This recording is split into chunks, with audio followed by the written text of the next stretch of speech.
G'day, Michael here. I decided to make some upgrades to this 3D printer, and what I have found was the biggest problem with this printer is inherent mechanical, like either deflections or clearances, just looseness generally in the machine. And so what I've done is I've designed a replacement part. Now the piece that's being printed right now is a replacement for that part right there. I'll just get focus on that. Now they're a little bit too complicatedly made. You can see the parts actually operating. They have to run up and down. There's a fair bit of sideways pressure, lateral pressure on it, on each part. And as you can see, all the motions are created by vertical movements on those, I'm going to call them bearing assemblies, but they've actually got quite a lot of mounts. I just, you can see them all sort of doing their little dance in unison to produce the final outcome there. You go wide enough angle so you can see it all. Yes, there you go. So you can see the Kossel, how it works. It requires all those components to work using a parallelogram type arrangement to produce the final XYZ movements on the actual print tip. This style of machine is very fast with its accelerations, because basically every acceleration involves all three motors, and all three motors are operating, producing a vertical linear action, and the sideways is generated by, you know, obviously the differences in the vertical action. So you can see the acceleration and whatnot is quite good on this machine. I actually have not got it going flat out, but even so it is quite rapid in the way it does things. I'll zoom in on that again so you can see what's actually doing at the tip. Now it's pretty high detail, and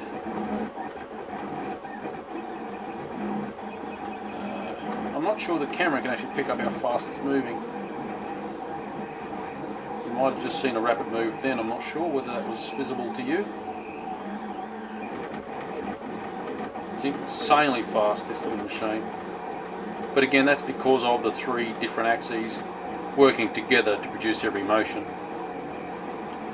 Now I'm using material that doesn't really behave itself that well for printing.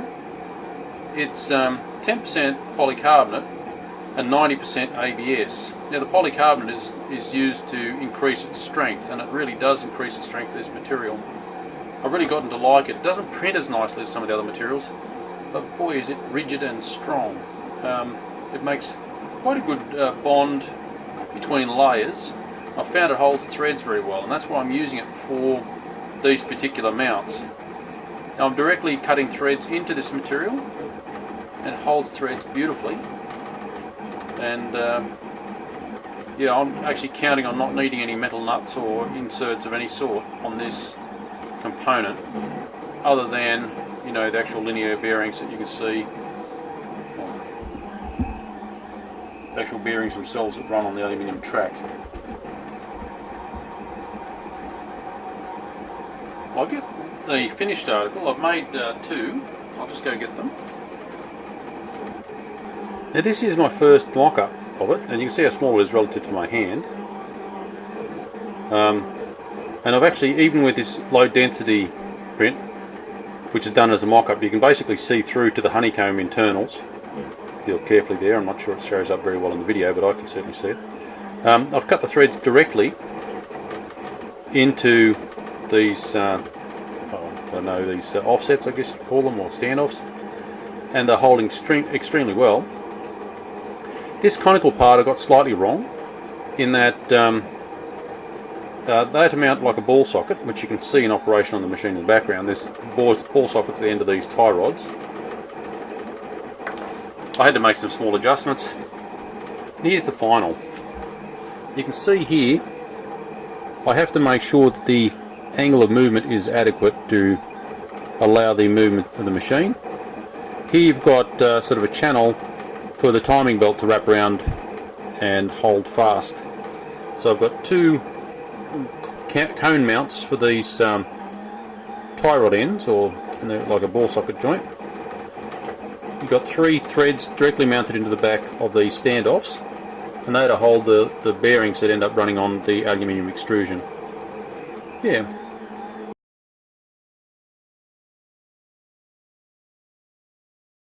You can see the printer is actually quite good at producing an unsupported slope. It was actually a lot better than I thought it would be. Now, to show you what the part is there,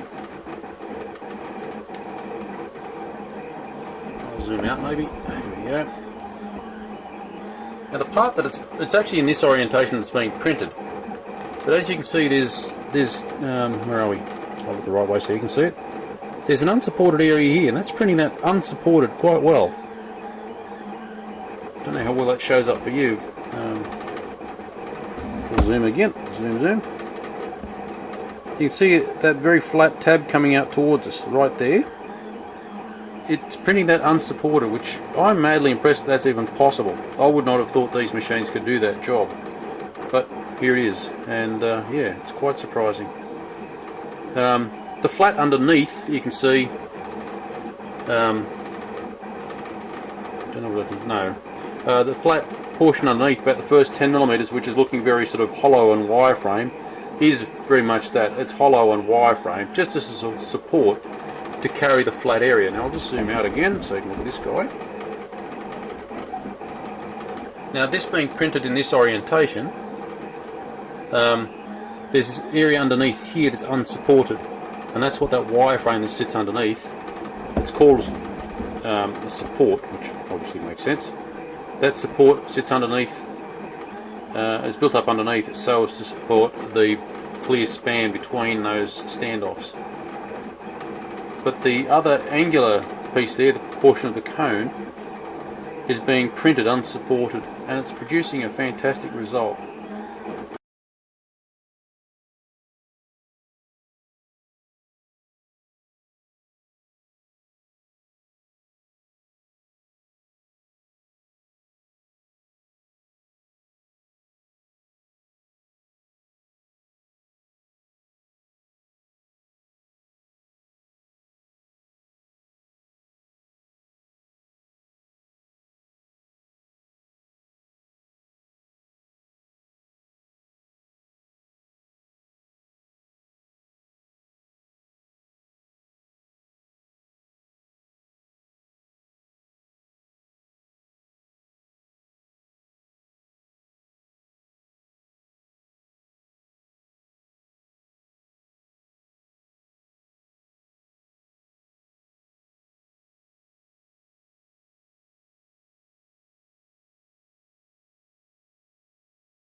Well, we're nearing completion to this bearing